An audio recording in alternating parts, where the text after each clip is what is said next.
Hey everybody, this is Jesse here at Jesse Lee Strength and Fitness. Thank you so much for tuning into the channel. I appreciate you being here.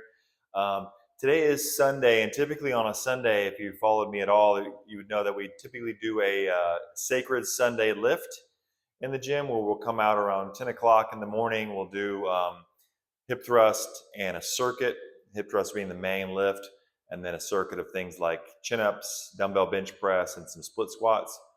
But today, my girlfriend had a event in Kansas City. So basically, what I'm taking this day, and also just as a not to put the blame on her, but also yesterday, I did about a 4.5 mile ruck with my friend with about 20 pounds on some rugged terrain near Perry Lake. And it was a pretty good one. We went after it, and also we went to see a concert last night. So today just seemed like it needed to be a rest and recovery day.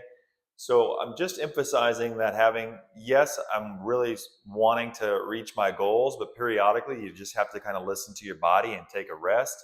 So today turned out to be more of a rest and recovery day, which has felt really good. That way I can go ahead and have stronger training sessions this week. And missing a training section or session periodically is really just something that happens. Um, and the main thing to kind of watch is just watch as it doesn't kind of slip into a long-term thing, but just generally having that kind of not necessarily need, but the want to go ahead and continue the training. So just touching in on like, yes, today was typically a day that we trained, but decided to, because of the circumstances, because of the activities yesterday, and because of the activities last night, I felt like the body really just wanted a rest and recovery day. So that's where I'm going to recap this. And if you watch any of my other previous videos, there is what I have basically these moves or lack of moves that I do on my recovery days. And I still treat these as kind of a training session. So there's a lot of focus and intent, but it's very low intensity. So let me just describe that for you today. So what I'll do is put a balance pad or the Novoso balance. I forget what kinesiology. I forget kinesthetics. I think is what she calls that thing. Basically, like a rectangle in which you stand on for balance, and it's got some squishy pads underneath it. And so what I typically do is for today, we did 2 minutes balance where on each foot, I held a 10-pound dumbbell and I just kind of did some movements, kind of like RDL movements, single leg balance and kind of curtsies, lungy looking things, but really just holding balance that whole time for 2 minutes with one foot up, one foot on the pad. And I do that for both legs. And I love the way that feels in my feet. It gives me a lot of strength in my feet. I'll feel a lot of in my calves as well as my glutes. But it also gives me a chance to just kind of touch base with each individual leg separately.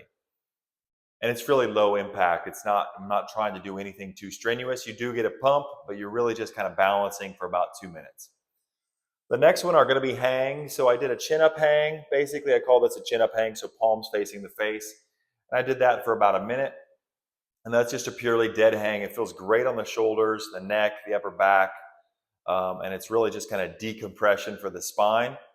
And then I also do a overhand grip hang for about 45 seconds too. So I do both of those hangs. It gives me a cumulative of almost 2 minutes of hanging, which I think is really good. It feels great for the shoulders, cervical spine, thoracic spine, and lumbar spine. And it just feels good to kind of decompress the body and hang in space. So I highly recommend that as well. And then the next one we're going to call is a bear plank and crawling. So basically I set the timer and I just kind of go for how long it feels. This is a little more work because I'm holding the bear plank and then I'm also doing some kind of lateral crawling, some forward crawling, and it's a little bit of just some play, more primal kind of movements. And I just did that today for about 1 minute and that felt like enough. I just was a little cooked, honestly. And then we do some plyometric balancing, which is basically like doing jump rope without the jump rope. So really kind of like shallow, small bounces, and then you change and undulate your bouncing. It's really good for the lymphatic system.